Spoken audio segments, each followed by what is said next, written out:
Admiral Kang Do-hyun stood on the bridge of the starship Taeguk, watching the stars through the large window. For 200 years, humans had been traveling through space. They built peaceful colonies on distant worlds and traded with any alien species they met. Do-hyun had spent his whole life exploring the galaxy, always hoping to make new friends among the stars. The Taeguk was humanity's newest exploration ship. It carried scientists, diplomats, and engineers. The ship had weapons, but they were only for defense against space pirates or dangerous animals.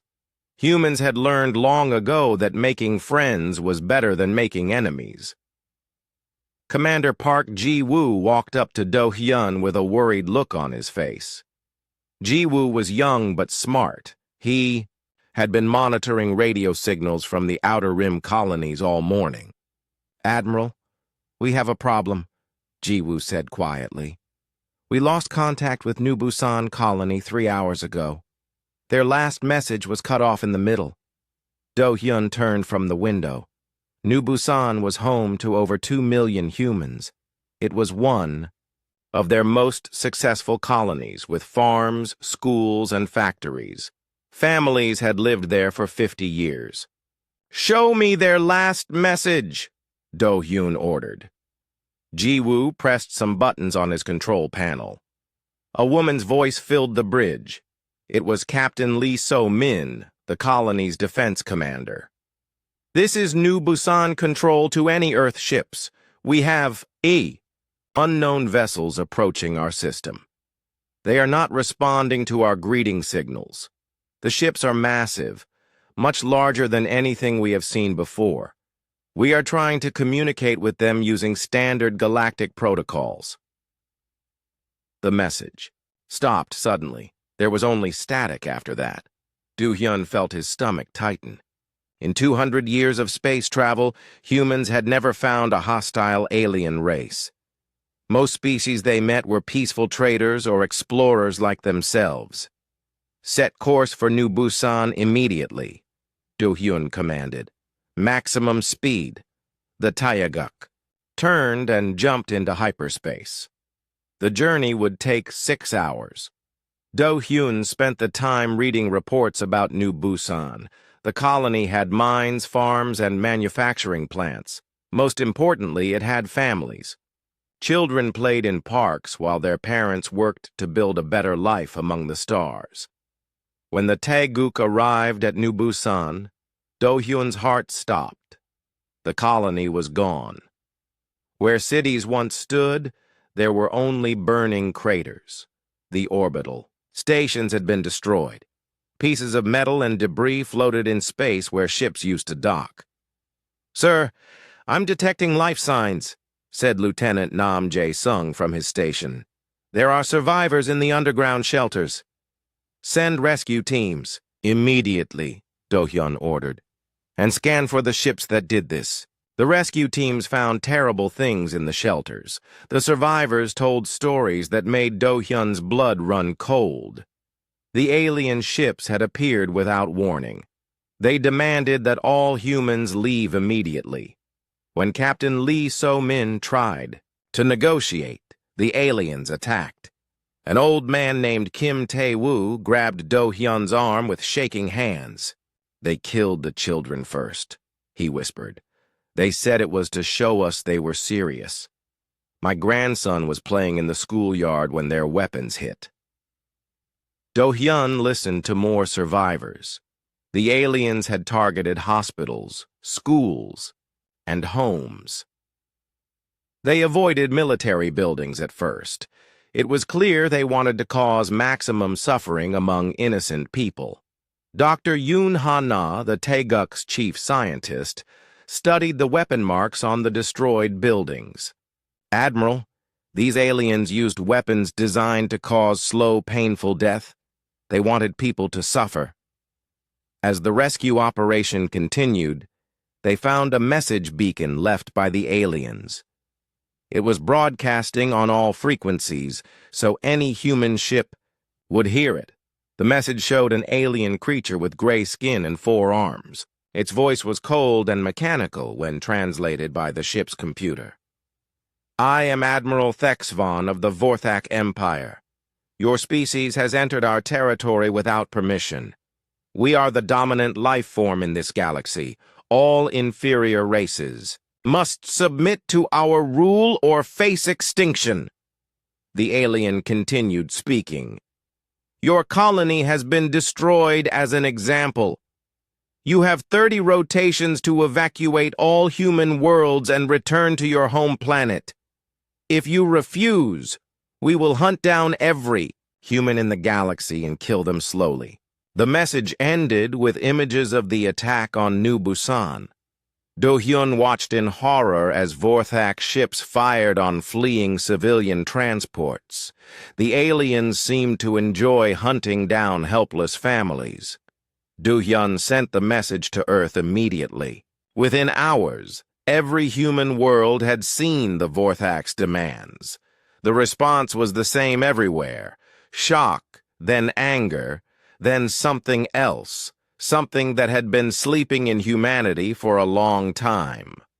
On Earth, President Kim Tae-jun called an emergency meeting. Military leaders, scientists, and diplomats gathered to discuss humanity's response. For the first time in 200 years, humans were facing a species that wanted to exterminate them completely. General Choi Min-ho stood up during the meeting. He was an old soldier who had studied human military history.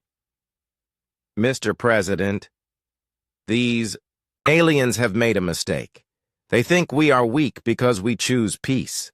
They have never met a species like us. What do you mean? Asked President Kim. Sir, humans are the only species that spent 10,000 years perfecting the art of war before reaching the stars. We learned to be peaceful because we knew what we were capable of. These aliens are about to discover why every predator on Earth learned to fear humans. Back on the Taeguk, Do-hyun stared at the ruins of New Busan.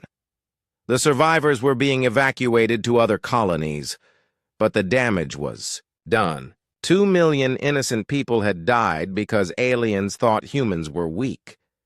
Commander Ji-woo approached him again. Admiral, we're receiving new orders from Earth Command.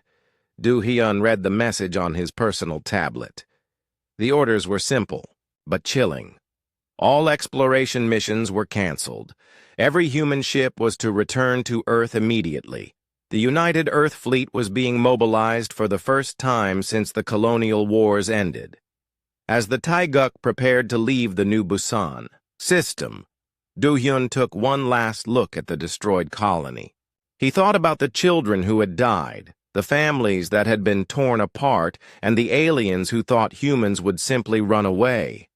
The Vorthak had wanted to send a message. They had succeeded, but not in the way they expected. Humanity had received their message loud and clear. Now it was time to send a reply. Do-hyun activated the ship's communication system and sent a message to every human world. This is Admiral Kang Do-hyun. The Vorthak Empire has declared war on humanity. They have killed our children and destroyed our homes. They think we will run and hide. He paused, looking out at the stars where his people's enemies waited.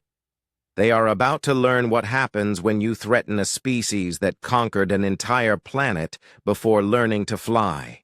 President Kim Tae-jun stood before the United Earth Assembly in the Great Hall in Geneva. Representatives from every human world filled the seats. Their faces showed the same mixture of grief and anger that Kim felt in his own heart. The images from New Busan had reached every corner of human space. Kim looked down at his notes, then pushed them aside. This was not a time for prepared speeches. My fellow humans, he began, his voice carrying to billions of people watching across the galaxy. 3 days ago, an alien empire called the Vorthak murdered 2 million of our people. They killed children in their schools. They bombed hospitals full of sick people. They hunted down families trying to escape. The hall was completely silent. Even the journalists had stopped taking pictures. The Vorthak believe we are weak. They think we will run back to Earth and hide. They have given us 30 days to abandon every world we have built over 2 centuries of peaceful expansion. Kim paused and looked directly into the cameras. I have news for the Vorthak Empire. Humanity does not run. We do not abandon our people, and we do not forgive those who murder our children. The assembly erupted in applause, but Kim raised his hand for silence. The Vorthak have awakened something they do not understand. For 200 years, we have been peaceful explorers and traders. We chose this path because we knew what we were capable of in war. Our ancestors conquered every continent on Earth. They tamed every ocean and climbed every mountain. They eliminated every predator that threatened their children. Dr. Yoon Hana sat in the special advisory section watching the president's speech. She had spent the last 3 days studying every piece of information about the Vorthak. Her findings were disturbing, but not in the way people might expect. After the president finished speaking, Dr. Yoon was called to present her analysis to the assembly. The Vorthak are an interesting species, she began, activating a holographic display. They are physically strong and technologically advanced. Their empire spans 40 star systems, but they have one critical weakness. The hologram showed a map of Vorthak territory. It was impressive, covering a large section of the galaxy's outer rim. Every species they have conquered surrendered after a single battle. The Vorthak have never faced serious resistance. They use overwhelming force to intimidate their enemies into submission. They have never fought a war of extinction. Representative Oh Sung-woo from the Mars colony stood up. Dr. Yoon, what exactly are you saying? I am saying the Vorthak do not understand what they have started. They think war is about conquest and control. Humans know that real war is about survival. When humans fight for survival, they do not stop until the threat is completely eliminated. In the military command center deep beneath Geneva, General Choi Min-ho was already putting plans into motion. He had been preparing for this moment since the first reports from New Busan arrived. The general stood before a massive display showing human space. Red markers indicated military bases, shipyards, and weapon storage facilities. Most of these had been inactive for decades. Colonel Bae In-soo, the general called out. A younger officer approached. Bae had studied military history at the Earth Military Academy. He specialized in what historians called total warfare. Sir, the reactivation protocols are already in progress. We have begun recalling all reserve forces and converting civilian shipyards to military production. General Choi nodded. Good. Now I need you to access the restricted archives. Find everything we have on the Scorched Earth Doctrine. Bae's eyes widened. The Scorched Earth Doctrine was humanity's most extreme military strategy. It had been developed during Earth's darkest period of warfare, then locked away when humans reached the stars. Sir, are you sure? Those tactics were banned by the Geneva Accords of 2157. The Geneva Accords apply to warfare between human nations, the general replied coldly. The Vorthak are not human. They are an existential threat to our species. The gloves come off. Meanwhile, engineer Nam Jae-sung was working around the clock at the Luna shipyards. He had been given an impossible task: convert humanity's peaceful merchant fleet into instruments of war. Nam stood in the massive construction bay where cargo ships were being modified. Civilian vessels designed to carry food and supplies were being fitted with weapons that violated every galactic treaty on warfare. "How many ships can we convert?" asked Captain Hong Min-ji, who had been assigned to oversee the naval conversion program. "At current pace, we can have 500 converted ships ready in 2 weeks," Nam replied, wiping grease from his hands. "But, Captain, these modifications go against everything humans have stood for in space." Hong looked at the work crews installing military-grade weaponry on former passenger liners.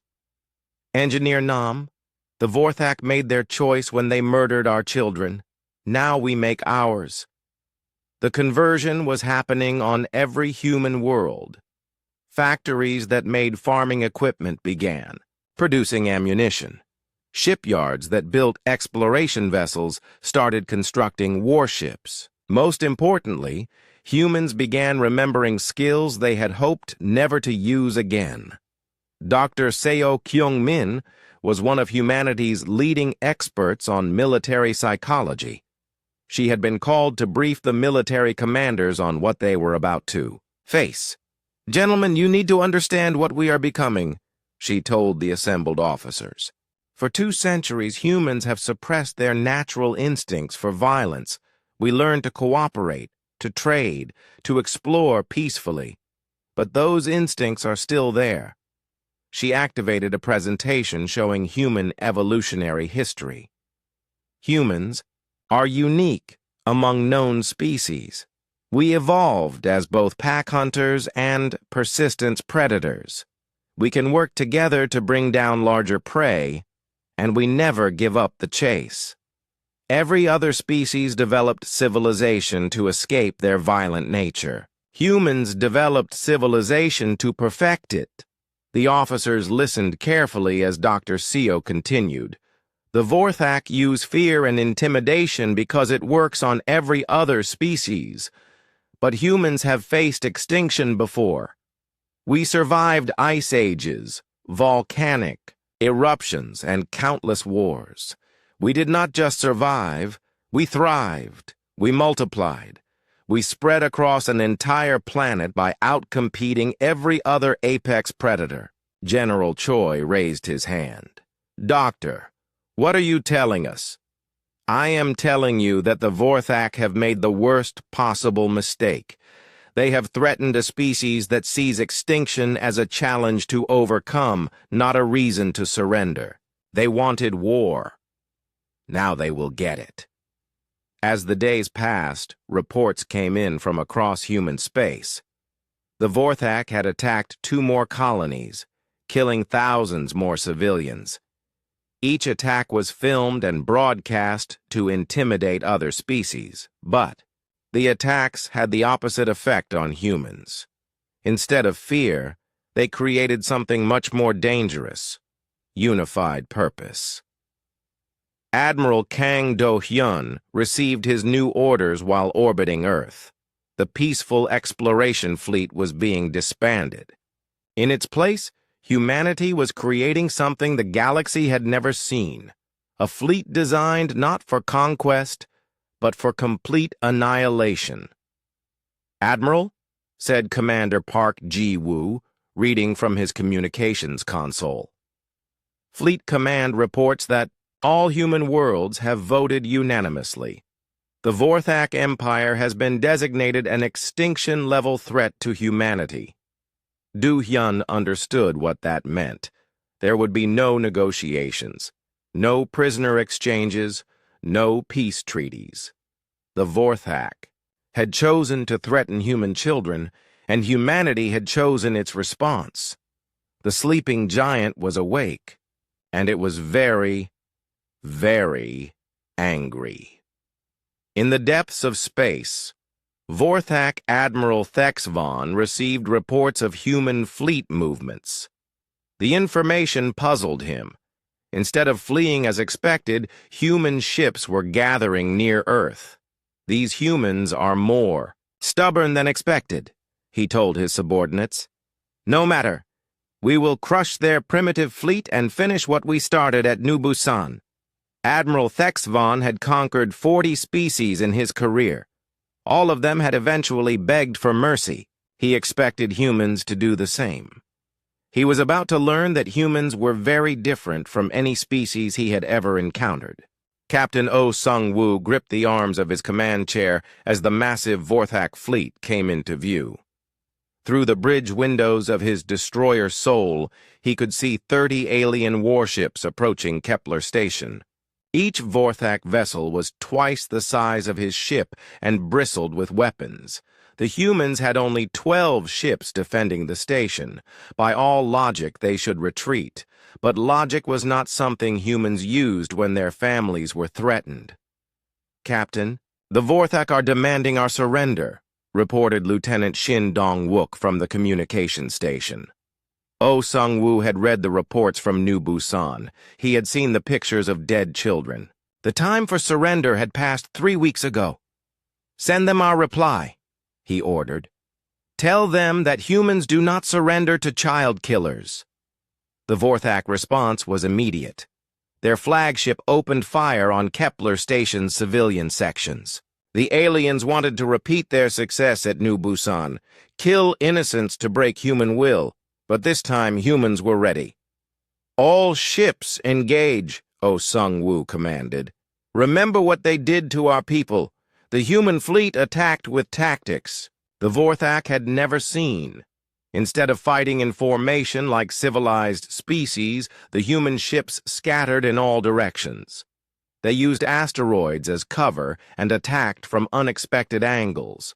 The Vorthak tried to respond, but their commanders were confused. Every other species fought predictably. They formed battle lines and exchanged fire until one side retreated. Humans fought like wild animals. Commander Lim Ye-jin piloted her destroyer Busan in a suicide run toward the largest Vorthak ship, her vessel was heavily damaged and losing power, but she did not retreat. "Captain Oh, my ship is finished," she reported over the radio. "I am going to ram their command vessel." "Ye-jin, wait for rescue," Oh Sung-woo replied. "No time, Captain. Tell my family I remembered what humans do to those who threaten our children." The destroyer Busan crashed into the Vorthak flagship at full speed. The explosion destroyed both ships instantly. The alien fleet's command structure collapsed as their admiral died in the blast. Without clear leadership, the Vorthak ships began making mistakes. Human captains exploited every error ruthlessly. They used weapons that other species considered too dangerous or inhumane. Captain Hong Min-ji commanded the converted cargo ship Warrior. Her vessel launched clouds of microscopic robots that ate through alien hull plating. The Vorthak had never encountered nanotechnology used as a weapon. "Their armor is dissolving," reported her tactical officer. "The nanobots are spreading to other ships." Within an hour, the great Vorthak fleet was reduced to burning wreckage. Only 3 alien ships escaped, and they fled in terror. On Earth, news of the victory at Kepler Station spread quickly. But humans did not celebrate. They were just getting started. Dr. Seo Kyung-min was called to address the Galactic Council on Titan Station. Representatives from dozens of alien species had gathered to discuss the human-Vorthak conflict. Most species were terrified by what they had witnessed. "Honored delegates," Dr. Seo began, "you have asked me to explain human military tactics. The truth is simple. Humans fight differently because we evolved differently." The alien delegates listened nervously. They had seen the footage from Kepler Station. Human behavior in battle was unlike anything in galactic history. Most species develop weapons to hunt prey or defend territory. Humans developed weapons to eliminate other humans. For thousands of years, our greatest enemy was ourselves. We learned to fight with a creativity and brutality that comes from facing extinction daily. Ambassador Zilthak of the Centauri Federation raised a tentacle. Dr. Seo, your species seems to have no limits on acceptable warfare tactics. That is correct, Dr. Seo replied calmly. Other species fight for dominance or resources. When humans fight for survival, there are no rules. We will use any method, any weapon, any strategy to protect our families. The ambassador looked disturbed. What you describe sounds like madness. Perhaps. But it is effective madness. The Vorthak wanted to exterminate humanity. Now they will learn what extermination actually means. In the depths of Earth's military research facilities, scientists were developing new weapons specifically designed to fight the Vorthak. Colonel Bei In-Su oversaw projects that pushed the boundaries of galactic law. Dr. Kwan So-young led a team creating biological weapons tailored to Vorthak physiology. They had studied tissue samples from the battle at Kepler Station and found weaknesses in alien biology. Colonel, we have developed 3 effective biological agents, she reported. The first attacks their respiratory system. The second dissolves their exoskeleton. The third affects their nervous system. Bei studied the test results. Doctor, these weapons would kill every Vorthak they contact. Yes, sir. That is the intended effect. And they would only affect Vorthak biology? Correct. They are completely harmless to humans and other known species. Bei approved the weapons for mass production. The Vorthak had chosen genocide. Humanity would give them exactly what they wanted, just not in the way they expected. Admiral Kang. Do-hyun was now in command of the largest human fleet ever assembled. Over 800 ships had gathered near Saturn, preparing for the next phase of the war. The fleet included converted civilian vessels, military destroyers, and new warships built specifically for fighting the Vorthak. Each ship carried weapons that violated numerous galactic treaties. Admiral, we have located the main Vorthak fleet, reported Commander Park Ji-woo. They are gathering near their forward base in the Rigel system. Do-hyun studied the tactical display. The Vorthak had assembled over 200 ships, their largest battle fleet. They intended to crush human resistance with overwhelming force. Excellent, Do-hyun said quietly. Signal all ships. We depart in 6 hours. Sir, our intelligence indicates the Vorthak fleet is 3 times our size. Should we request reinforcements? No, Commander. 3 times our size means we will not need to hunt down survivors. They have gathered in one place for our convenience. As the human fleet prepared to depart, messages arrived from across the galaxy. Other species begged humanity to show mercy. They asked for negotiations and peace talks. President Kim Tae-jun's response was broadcast to every world in known space. To the galactic community, we appreciate your concern. However, the time for mercy ended when the Vorthak murdered our children. They declared war on humanity. They demanded our extinction. We will give them exactly what they asked for. On distant Vorthak worlds, Emperor Zixthul received reports of the human counterattack. His military advisors assured him that humans could not possibly threaten the mighty Vorthak Empire. These humans are primitive, General Kexmol told the Emperor. They have only recently learned to travel between stars. Our empire has conquered this galaxy for 1,000 years, Emperor Zixthul agreed. Send word to Admiral Vextar. Tell him to crush this human fleet completely. Leave no survivors. We will make an example of this species that other primitives will remember. But in the privacy of his chambers, the Emperor felt a strange unease. The reports from Kepler Station troubled him. No species had ever fought the Vorthak with such savage determination. The Vorthak had built their empire by intimidating enemies into surrender. Fear was their greatest weapon, but humans did not seem to understand fear the way other species did. As the human fleet jumped into hyperspace toward the Rigel system, Captain Oh Sung-woo sent a final message to Earth. To all human worlds, we go now to teach the Vorthak the price of threatening our families. They wanted war. They will get it. The message ended with an old human saying that had guided warriors for thousands of years. We come in peace. We leave in pieces. The real war was about to begin. Admiral Kang Do-hyun stood in the war room aboard his flagship, studying a holographic map of Vorthak space. Red markers showed enemy worlds and military bases. Blue lines traced human fleet movements. The map revealed the true scope of what humanity was planning. This was not a war to defeat the Vorthak. This was a war to erase them completely. Operation Typhoon is ready to begin, reported Fleet Admiral Jang Woo-seok. He was Do-hyun's most experienced commander, a man who had studied human military history from ancient times. Show me the attack. Plan, Do-hyun ordered. The holographic display changed to show multiple human fleets converging on Vorthak territory from different directions. Unlike traditional military campaigns that focused on key targets, Operation Typhoon would hit everywhere at once.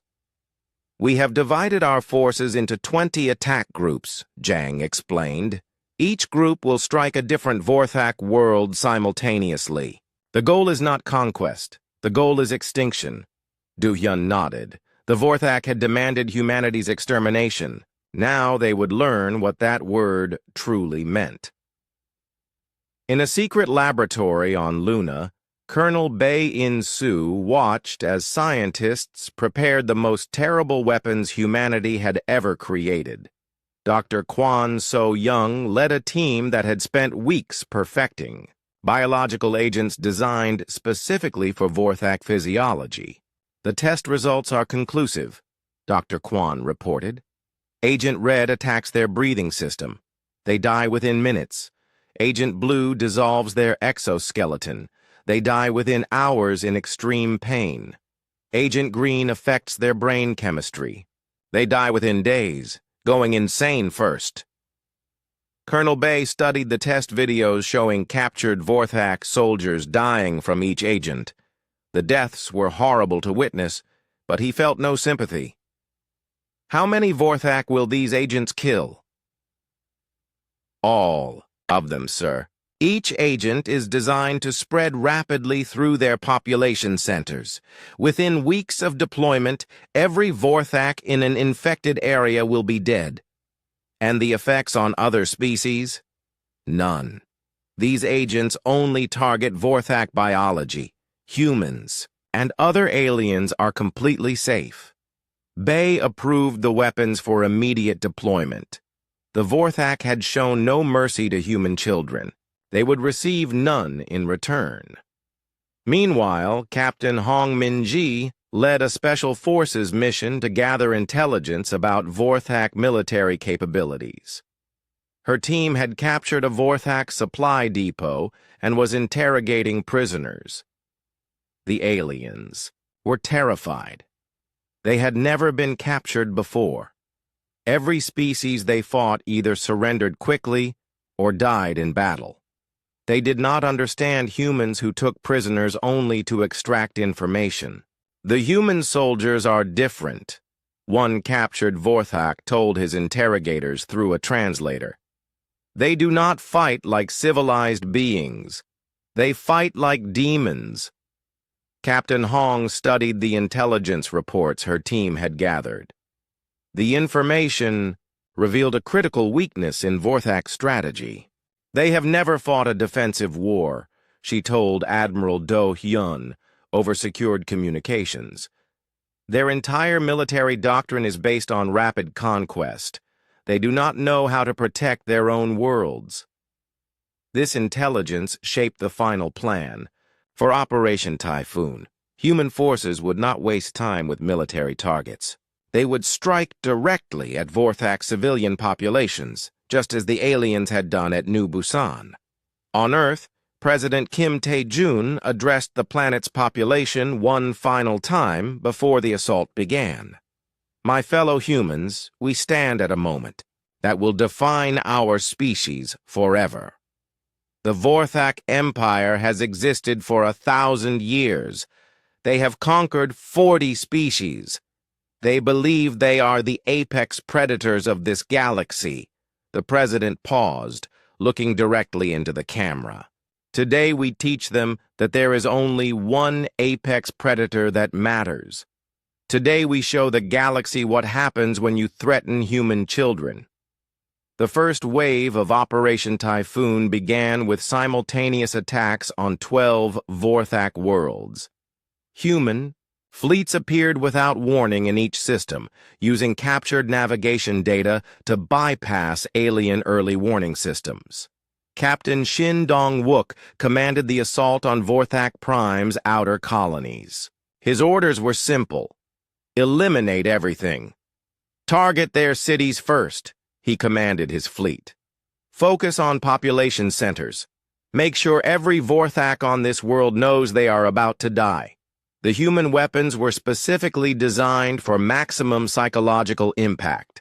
Instead of quick destruction, they caused slow, visible damage that terrified the population below. Dr. Kwan's biological agents were deployed on 3 worlds simultaneously. The results exceeded expectations. Vorthak civilians began dying within hours. The agents spread faster than anyone had predicted. On the world of Kethvar, home to 50 million Vorthak, the entire population was dead within a week. The cities remained intact, but they were completely empty. It was as if an entire civilization had simply vanished. Emperor Zixthul received reports of the human attacks with growing horror. His military advisors assured him that the humans could not sustain such massive operations. They are spreading their forces too thin, General Kexamol insisted. This is desperation, not strategy. But the Emperor was beginning to understand the truth. The humans were not trying to conquer Vorthak worlds. They were trying to sterilize them. Admiral Vextar sent urgent messages from the front lines. The humans fight like madmen. They target civilians before military installations. They use weapons that violate every galactic treaty. They take no prisoners except for information gathering. The most disturbing reports came from commanders who had witnessed human soldiers in ground combat. The aliens described fighters who showed no fear of death and seemed to enjoy inflicting suffering on their enemies. They laugh when they kill us, one report stated. These are not civilized beings. They are monsters wearing the faces of an intelligent species. Back on Earth, Dr. Seo Kyungmin was called to brief the galactic media about human military psychology. Alien journalists wanted to understand why humans fought so differently from every other known species. You must understand, Dr. Seo explained. Humans evolved on a world where everything was trying to kill them. Ice ages, volcanic eruptions, predatory animals, diseases, and most dangerous of all, other humans. She activated a display showing Earth's history. For millions of years, humans survived by being more violent, more creative, and more persistent than any threat they faced. When they finally reached the stars, they chose to be peaceful because they knew what they were capable of in war. An alien reporter asked, Dr. Seo, what you describe sounds like a species of natural-born killers. That is exactly what we are, she replied calmly. The Vorthak made the mistake of thinking peace was weakness. They are learning that humans choose peace because the alternative is extinction for their enemies. As Operation Typhoon continued, human forces began targeting Vorthak cultural sites. Museums, libraries, and historical monuments were systematically destroyed. The message was clear. humanity intended to erase every trace of Vorthak civilization. Captain Oh Sung-woo led the assault on the Vorthak cultural homeworld of Nexthor. His orders came directly from Admiral Do-hyun. Destroy everything, their art, their literature, their history. When we are finished, it should be as if the Vorthak never existed. Oh Sung-woo had initially hesitated at such orders. But then he remembered the children of New Busan. He remembered families hunted down by Vorthak ships for sport. Target the Great Library first, he commanded. Then the museums, then the schools where they teach their young. The bombardment continued for days. 1,000-year-old Vorthak artifacts were reduced to ash. Ancient texts that recorded their history burned in the fires. The civilization that had conquered 40 species was being systematically erased. Emperor Zixthul made one final attempt to negotiate. He sent a message to Earth offering complete surrender and reparations for the human colonies they had destroyed. President Kim Tae-jun's response was broadcast to every world in Vorthak space. Your offer is rejected. You had your chance for peace. When you first encountered us, you chose genocide. Now you get to experience what genocide actually means when applied by experts. The message ended with footage from New Busan showing dead human children. You killed our young, the president continued. Now we kill all of you. This is not negotiable. This is justice. As the news of humanity's refusal to negotiate spread through the galaxy, other alien species began to understand what they were witnessing. This was not war as civilized beings understood it. This was extermination. Admiral Do-hyun prepared the final phase of Operation Typhoon. Soon, human fleets would assault the Vorthak homeworld itself. But first, they would ensure that every Vorthak colony, every outpost, and every ship in space was destroyed. The Vorthak Empire had ruled this section of the galaxy for 1,000 years. In less than 2 months, humanity would ensure that no trace of them remained. The Vorthak homeworld of Zethkul had never seen an enemy fleet in its orbit. For 1,000 years, it had been the center of an empire that stretched across 40 star systems. Now, as Admiral Kang Do-hyun's massive human fleet emerged from hyperspace, the planet's inhabitants knew their time had come. General Choi Min-ho stood beside Do-hyun on the bridge of the flagship Earth's Wrath. Through the viewing windows, they could see the blue-green world that had spawned the species, that murdered human children. Admiral, we are receiving surrender signals from the planetary government, reported Commander Park Ji-woo. Do-hyun did not even look at the communications display. Ignore them. Begin the bombardment. The human fleet opened fire on Zethkul, with weapons that had been specifically designed for this moment. Instead of quick destruction, they used slow-burning plasma that would give the population time to understand what was happening to them. Cities that had stood for millennia began to burn. The Vorthak had built beautiful spires and monuments to their conquests. Now those same monuments became funeral pyres for their civilization. Sir, the Planetary Defense Forces are requesting terms for surrender, Ji-woo reported again. Tell them, Do-hyun said quietly, that humans do not negotiate with child killers. On the planet's surface, Emperor Zixthul watched from his palace as human ships systematically destroyed everything his people had built. He had ruled the greatest empire in known space. Now he was witnessing its final moments. Your Majesty, said General Kexmol, perhaps we should evacuate to the deep bunkers. The Emperor shook his head. Where would we go? The humans have destroyed every Vorthak world. There is nowhere left to run. Through the palace windows, they could see the great capital city burning. The humans were taking their time, ensuring maximum suffering before the final blow. General Choi Min-ho led the ground invasion personally. He had studied the reports from New Busan and wanted to deliver humanity's justice with his own hands.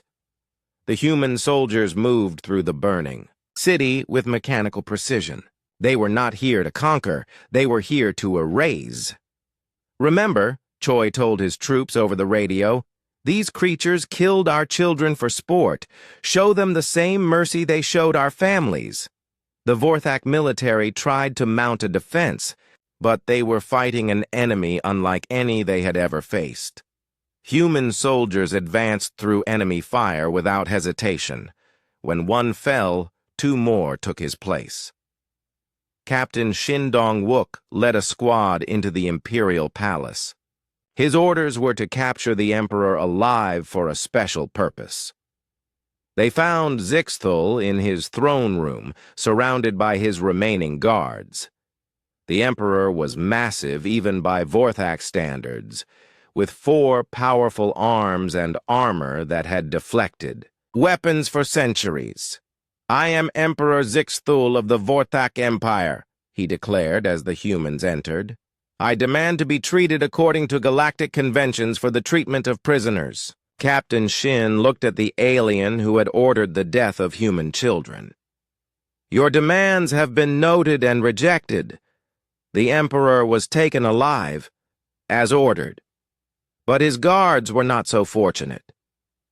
While the ground assault continued, Engineer Nam Jae-sung was working on a project in Earth's orbit. He had been given the task of building humanity's final message to the galaxy.